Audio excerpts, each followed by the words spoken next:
more so than a panel, I think this should be more of an informal discussion. So I would welcome people to talk to us while we're talking. If you've got something to add, please do, because a lot of the reason we're here is to kind of share what it means to be living in a city and getting outside.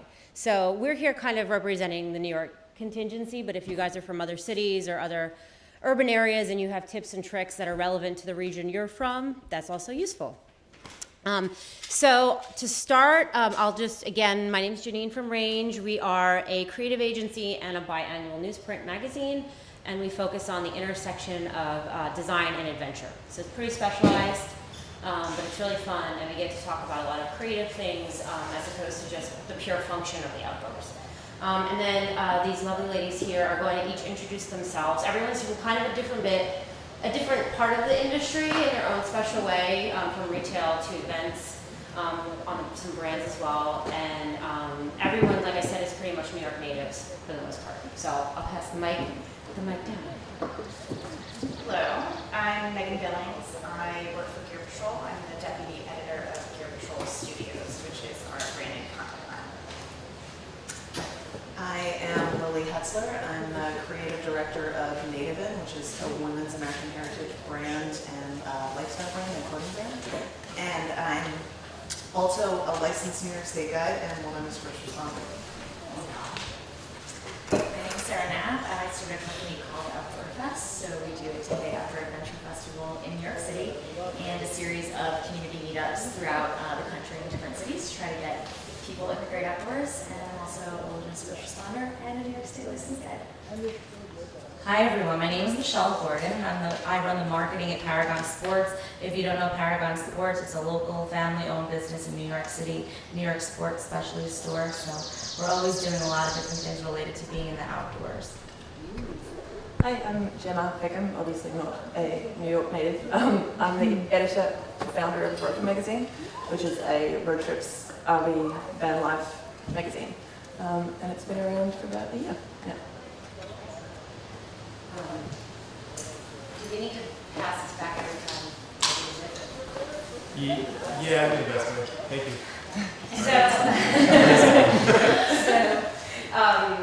We could probably hold it after though.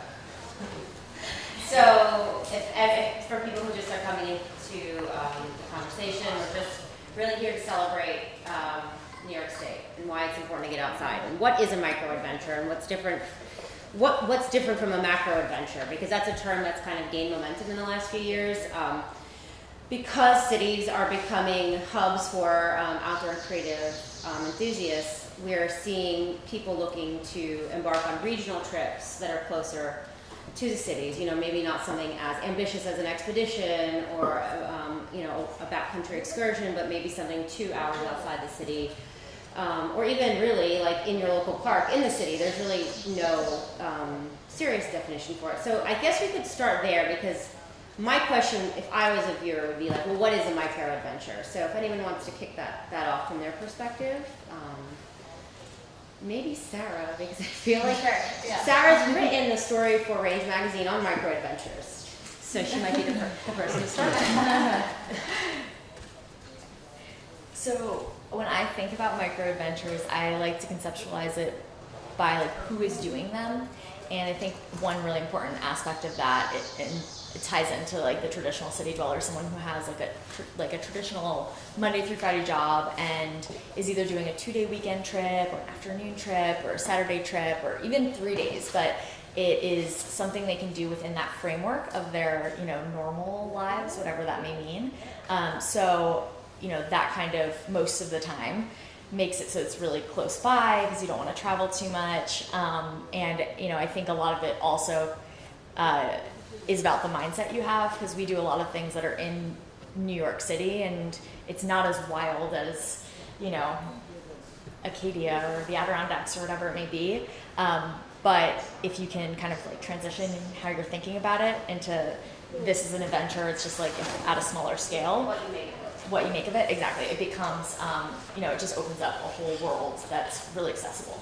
So why do you think that there has been, or do you think there's been this shift towards these smaller adventures? Maybe is it there's an uptake in more more urban outdoor enthusiasts? Is it, are we too digitally dependent? Like, what is the combination of reasons that people are kind of seeking to get outside of the city faster, quicker, in a more efficient, effective manner?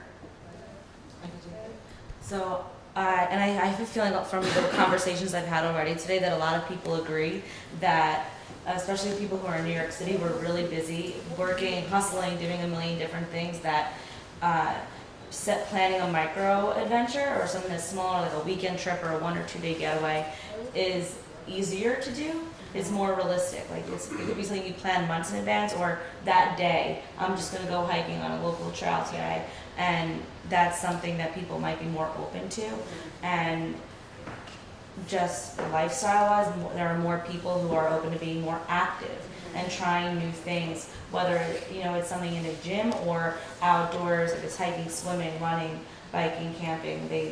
They want to be doing that, and now there are more brands and different things that are supporting that kind of lifestyle. So testing it out and having a smaller trip, if you're not someone who's done some big week or 2 week long adventure, that's a great way to feel it out. So as a retailer, do you feel like you have more people coming into the store looking for, purchasing gear for the first time, or looking for like, how do I get started and like tap into this community? Is that something?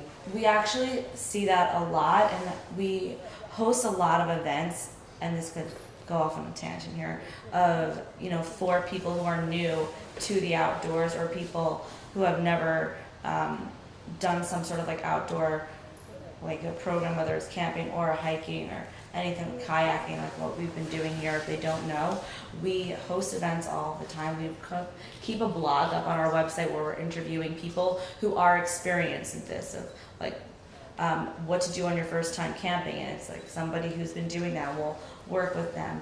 And we also have specialists who work in the store, and they are experts in what they do. If you're saying, I'm going camping this weekend, they will bring you over to the department of clothing that has the insect repellent made in it. Like I made sure I packed my like ex officio jacket, because you never know how buggy it's going to be. And I had no idea that existed until somebody walked me through it. So it was really great to learn all of that. And if you go into like our store, at least, if you tell them I'm going camping, it's the first time, I don't know what to do, you need to get these socks, here's this flashlight, here's exactly what you need. You want to get a sleeping bag, all that. And in addition, if you've never done some sort of like overnight trip where you need tents or sleeping bags, we rent those out to people for a pretty great price. Like you can rent a tent for like $25 for 3 days. Yeah, there's a down payment that you do have to do, but you can put that, you'll get that back. Barrier to like entry is usually gear, correct? So maybe if anyone on the panel can share some insights into like, in addition to that, other gear rentals, or Lily, you're a guide, you're a certified guide. Are people coming to you without anything or any knowledge, and are you kind of educating them? Yeah, absolutely. Gear is obviously a big thing, especially when you get into conversations about diversity in the outdoors, because I think it's one of those things that we often associate with like wealth from an accessibility standpoint. And there are a lot of options available to people who are not, exorbitantly wealthy, can't buy a bunch of gear. There are a lot of places that you can rent from, even in New York City, like your store, for example, that make it a lot more accessible. And can kind of take off the fear factor element for people too, of being like, well, I really want to do this, but money's an issue, or so on and so forth. Plus, obviously, the advent of the magic of the internet, the brand new internet, and social media has obviously created a forum for people having access to this information in a way that they didn't previously. So things are really curated. There are a lot of really great sites and blogs and magazines that are popping up, and it sort of becomes a which came first, the chicken or the egg game. But it makes it like finding information about places where to go and how to access it and where you can get gear way more accessible. So I think that's one of the elements that really makes it easier for people to kind of make that first initial hurdle into the outdoors. Yeah.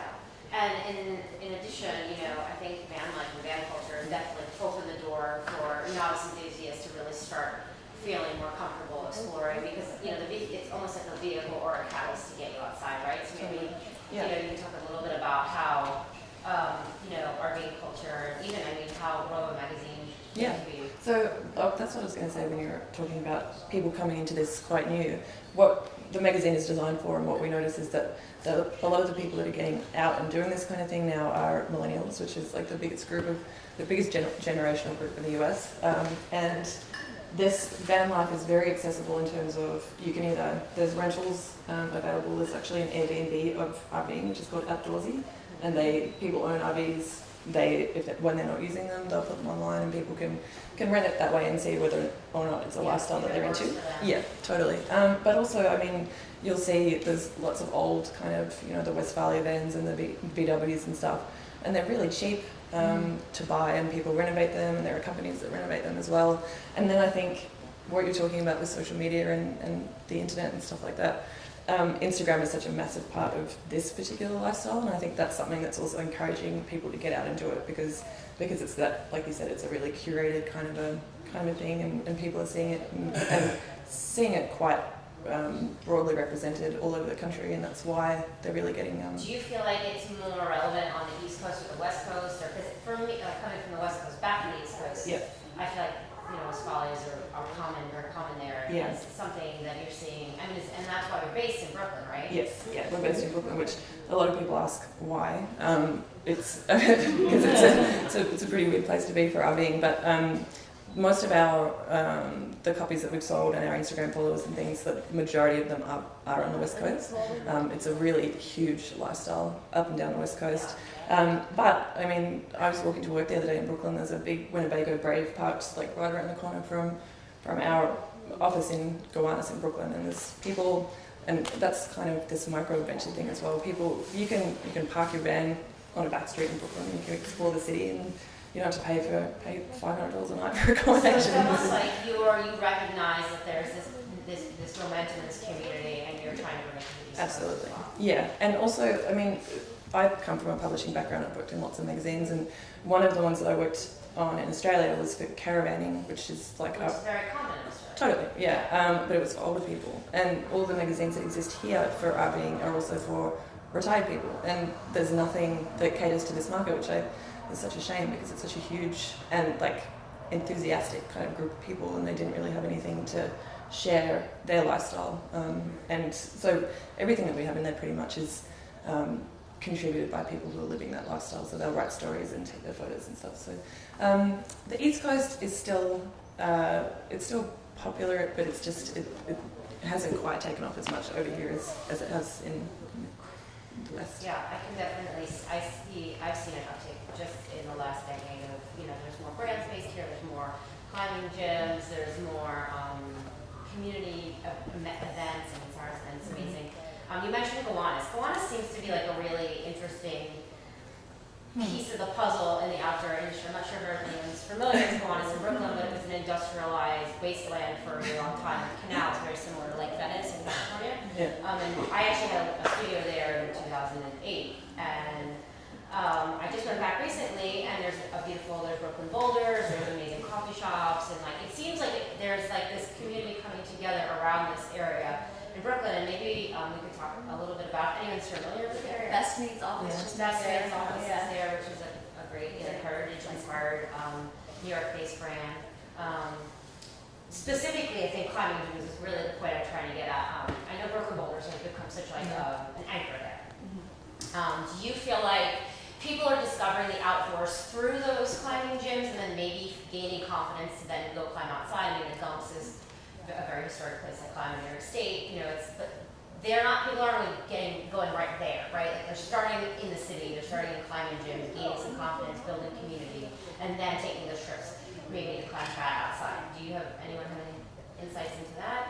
I think it's a scary thing for a lot of people to go somewhere they just don't know. Like if you've never done something, it takes a lot to just go do something on your own. So when you have a community of people who are supporting you and they have a similar mindset, that's going to push you to go. And places like Brooklyn Boulders, the Cliffs, and other climbing gyms that are around the New York area, they build that community because they're not just doing climbing, teaching you how to boulder and all that stuff. Like I've done wellness workshops, they do meditation, they have boot camps, they do yoga, weightlifting. So whatever your kind of thing is, they're supporting it, and then you make friends there, and that'll kind of push you to travel a little bit more. And I guess that's also something interesting to know, that it's not just about being good at one thing or doing one thing, right?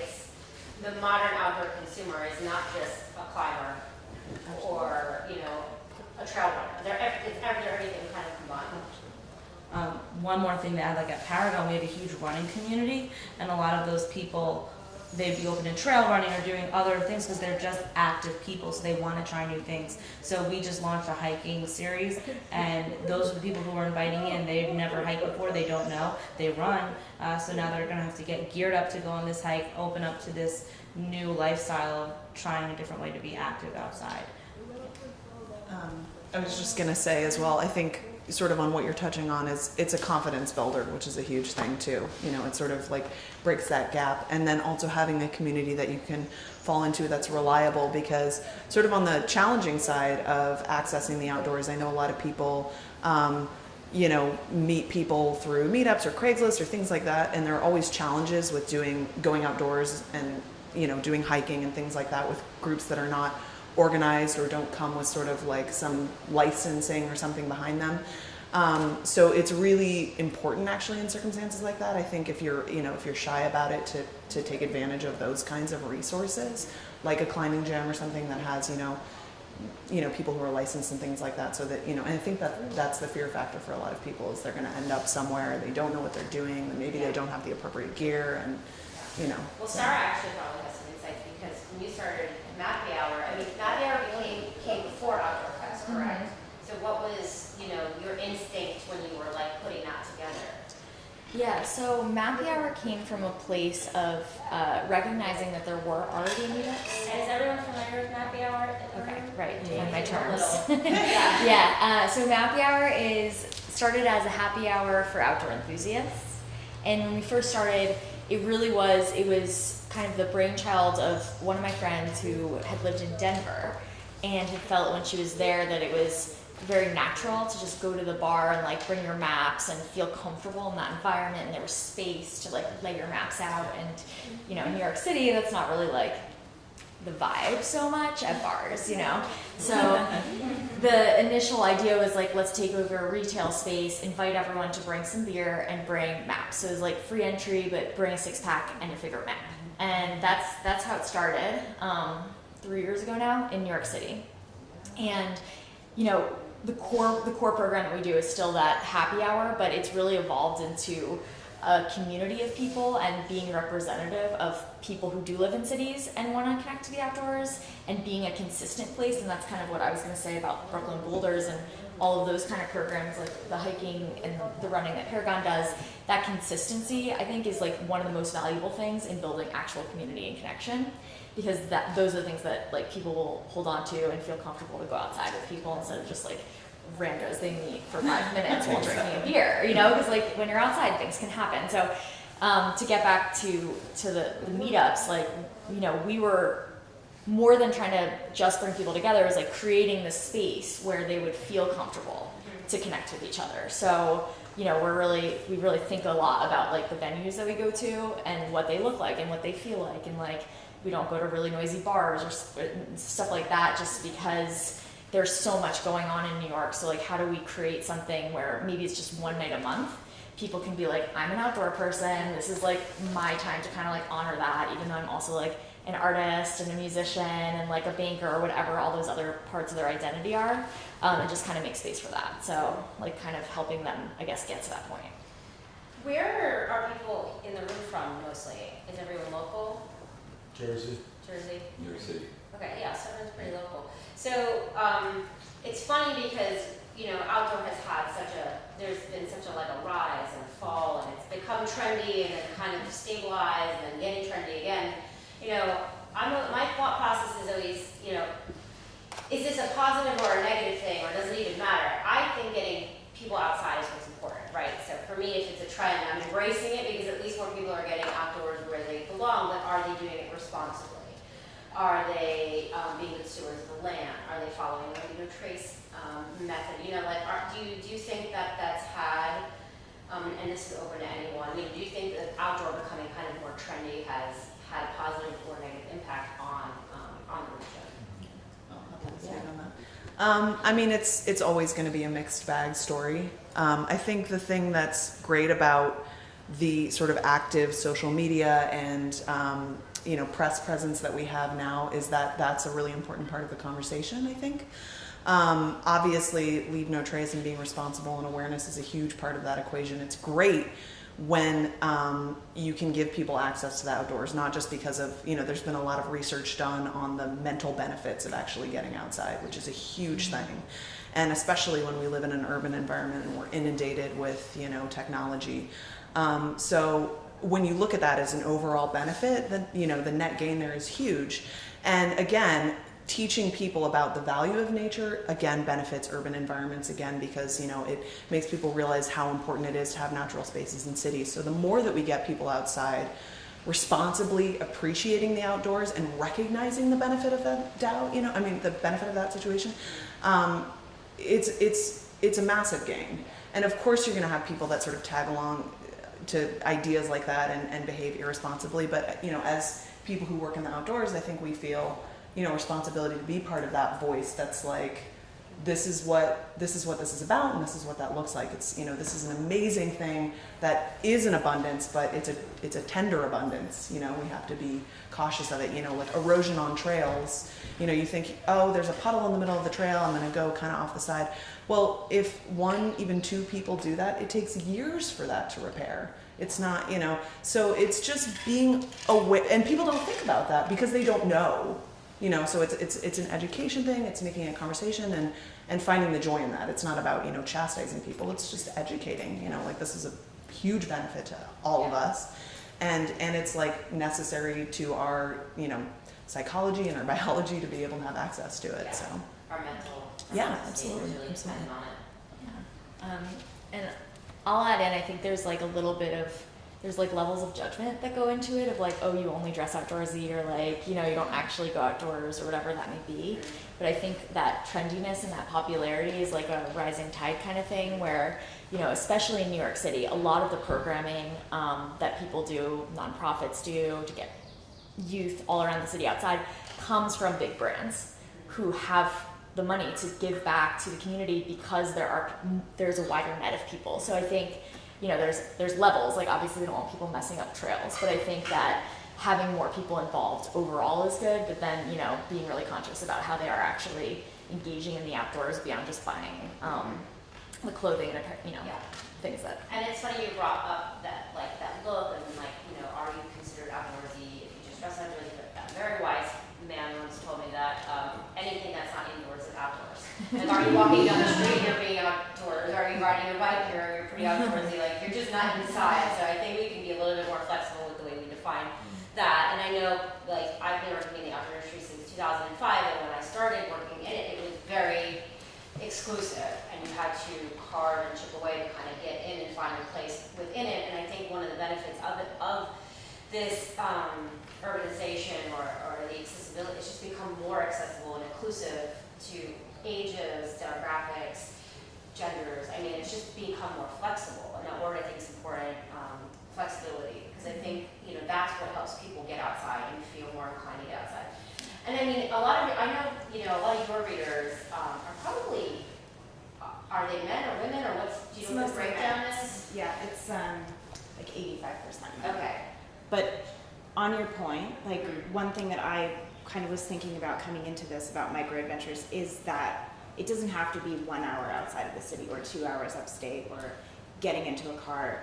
Sometimes it's just like taking a different path to work, walking down a different street, or every time you're outside, even if you're in an urban environment. So a micro adventure doesn't necessarily have to be leaving the city. It can just be putting on a different hat when you're in your environment.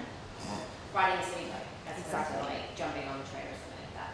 And it's also interesting too because I think places like Rockaway have gotten more, gaining momentum and Mohonk and just places all around that maybe weren't as visited or frequented a few years ago. And I know Rockaway is having a huge thing, and that's obviously more on the surf side of things. But I feel like that also still taps into the outdoor community in a very holistic, authentic also way. Influences the whole community because now they have pressure to bring a ferry back, and they have pressure to make the transportation better, which benefits the entire community and the accessibility of all New Yorkers to get to the oceans. Transportation is definitely something I want to talk about. It's good that you brought that up. Trains and buses and carpooling and like getting outside.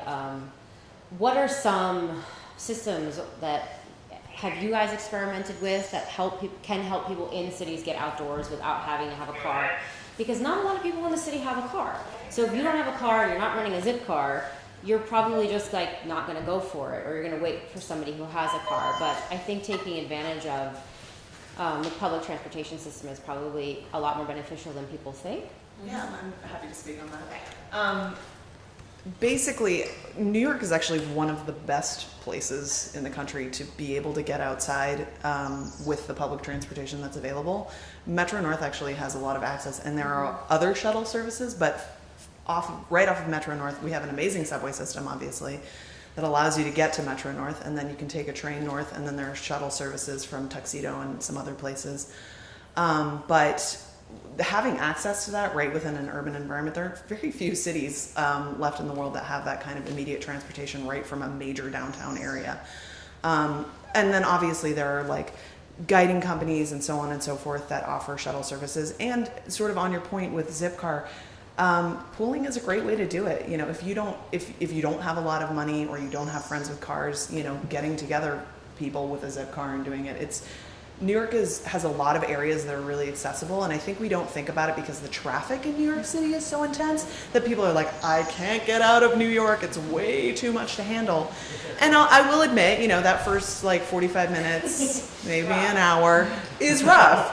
But once you get out, like once you cross that one little hurdle that feels so daunting, you're in one of the greenest places. And that's a difference from the West Coast too, especially in California. It's gorgeous, but you know, in the summertime it's this like golden rolling kind of world, and here it is just lush and verdant, and once you get over that 1 hour horror hump, you're basically in like a wonderland. It's great. I mean, I came from the West Coast. Jersey too. Yeah, Jersey's beautiful. Jersey is absolutely beautiful. I love Jersey. I'll also add to that Metro North actually launched a collaboration with the Zipcar this year, so you can take a Metro North and then get a Zipcar outside the city, so you don't have to do your hour long. Yeah. What about, Gemma, you mentioned there was, are there RV or West Folly rentals in Brooklyn? Did you mention that? I didn't. There are very few. I think the best way to get an RV or a van if you're in the city is through like the sharing economy, like outdoorsy. Yeah. So I mean, obviously not a lot of people in the city own RVs, but strangely, yeah. Unless they're living in it to get a bigger apartment. So I wouldn't say that for RVs, renting in the city is particularly accessible, unfortunately. But like you So can. there's a business they're waiting to be launched as well. Definitely. It's right outside the city on the Metro North line. Yeah. So you would take And the enter Metro North, you then rent a VW. Yeah, so that's exactly right. You'll have to get a train somewhere Okay. where there's a business that you can access. But, yeah. What about any camping in the city? I mean, we talked about like, are there any clever ways to camp? There was a moment when like people were camping on rooftops in the city, and just like, what are some insider pro tips for maybe exploring our own backyard? Get a van and park it in a side street and live out of that. See, in California, that means like such a different thing. Like you're living in your van, it doesn't mean that you're like on an adventure. So it's just like a different like here. But yeah, I mean, parks, or is there any like sneaky way to do it? Yeah, I feel like I've been talking a lot. So there's the whole Gateway National Park System. So there's different sites like Bennett Field, Fort Wadsworth in Staten Island, and so those are national park lands. So you can actually just book sites through like the recreation.gov site, like you would anywhere out west or wherever you explore your national parks. And those are actually quite accessible. They're like often ones you can book if you plan ahead.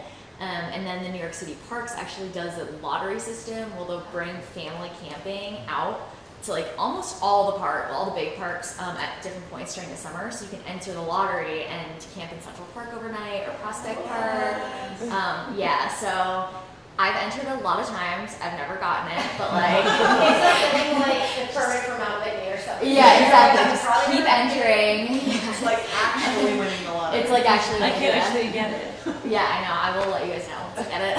It's funny you brought up Staten Island too, because a lot of people don't know Staten Island is the borough of Park. Greenest borough. Yeah, so people often just drive through it, but don't realize that there's a lot of natural beauty to be found there as well. Fort Wadsworth is actually a really cool spot. Yeah. Yeah, I mean, it's really interesting, you know, we often take for granted how diverse and dynamic New York State and New Jersey are because we just associate them with the cities. But there's a dimensional landscape, you know, like you said, verdant, it's green, it's lush. There is some elevation to be found. I mean, it's not dramatic, but it's there. And you can experience this whole arsenal of dimensional landscapes and textures and things like that. So are there any special places that any of you like to visit that you could recommend for people maybe that do want to start hiking and camping in New York State or New Jersey? I can speak on that a little bit. Sorry. Thank you. Harriman is obviously one of the most accessible from the city, and it's filled with lakes. Again, this is one of the great parts of the Northeast. There's a lot of water here, and obviously we have some of the best water in the country, which is great.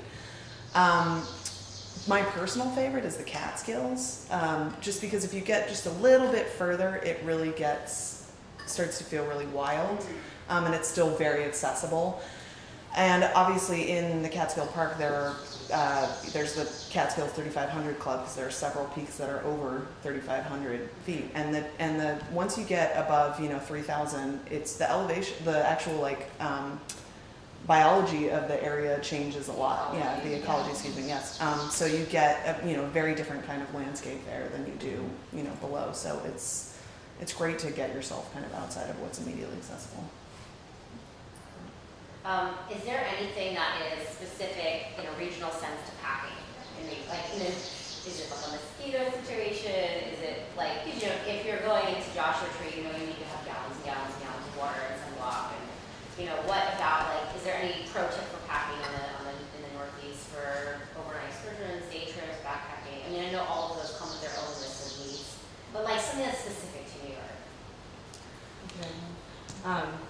I hinted on this before, but obviously insect repellent and all that's huge. I know I put it on before I got here, but not all over. And the second I stepped out, I was already like this. But a lot of new products that have come out are products that are clothing that are made with the insect repellent in it, and that way it's kind of like something else you don't have to carry. But if you end up going someplace where there are a lot of bugs or ticks, or it is muggy like how it's been recently, you can just slip on your hiking pants or camping pants and wear that out, or a jacket, zip up, socks, all that. And I think that's just packing smart with the right product.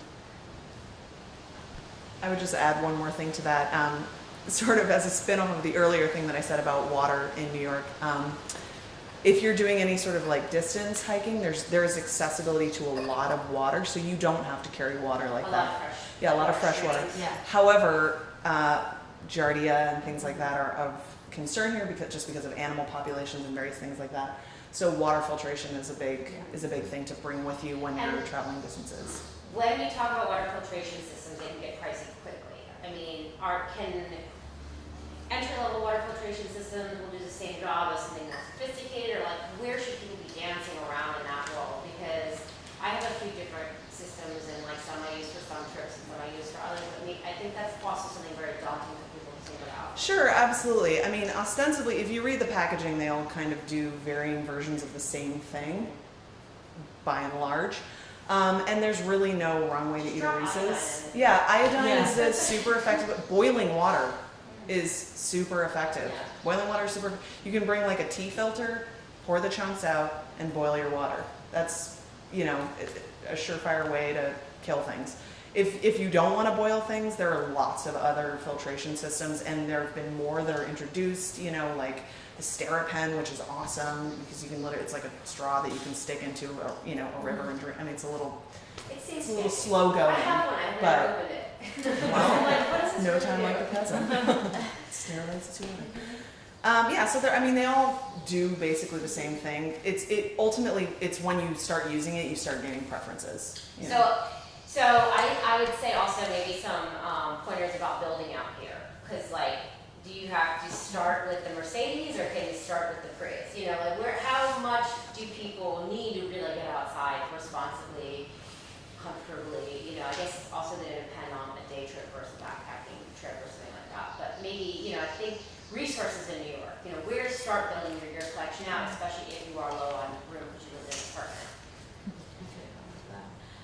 So recently, I've had experience putting on events for people who have actually been new to just doing one-day trips. We just started at Paragon a hiking series every month with Solomon. So once a month, we take people out to different courses around Harriman, State Park, or Breakneck Ridge, and all that. And so a lot of people who are coming, they've never even gone like hiking ever, so they don't know what to wear. And just telling them, like, you can actually wear your normal gym clothes, active pants, because that is like a one-day trip. We leave 7:30 in the morning to get out there, and we're done by 3 or something like that. But teaching them about packing smart, of like rain gear, checking for that. But we actually give out demo boots for people to try out, and they get to try them out for the day and see what's right for them. And then they realize how important having the right footwear is for going through different levels of elevation, rocks, sticks, whatever is on the ground. And that's just a great way for them to learn first if they need this type of product, which they realize right away that you do, but like which type that you might need. And so starting off with like the basic gym clothes, and also educating them if you're doing an overnight type of trip of not wearing cotton underwear and like different things. But having that first one-day trip is a great way to educate people on like day one, and then that kind of like opens them up. It's like a gateway into the other large. I feel like people always forget about socks. That's like the worst for me on a trip. Like if you don't have your socks, just go home. Just call it a day. Because if you're out of cotton, you're going to be uncomfortable, you're going to be pissy, your feet are going to be wet, and probably going to get a shitload of blisters. Yeah, and actually boot liner socks are your best friend. 2 pairs of socks. It's the secret to success and will prevent you from blisters. They actually make like liner socks that go inside. It's game changer. Yeah, I mean they're thinner basically, and it goes inside your sock, but it creates this like, so it's like a friction prevention, which prevents blisters. oh, that's so smart. But I mean, at the end of the day, I See, think we're bringing you so many tips here. at the end of the day, people get really overwhelmed by gear, like you were saying. So I think it's really important to not be, have your enthusiasm dampened by that. Like, people also love to say cotton kills. Cotton kills, so you create this whole fear around materials and gear. And yes, your life is going to get exponentially better with the right kind of gear, and it does take time to kind of like figure out what works for you. But you can go out like, yeah, and cotton doesn't kill unless you're in really intense conditions, Like I wear cotton leading people on hikes all the time. But I don't wear it when it's, mixed weather where it's raining and 30 degrees.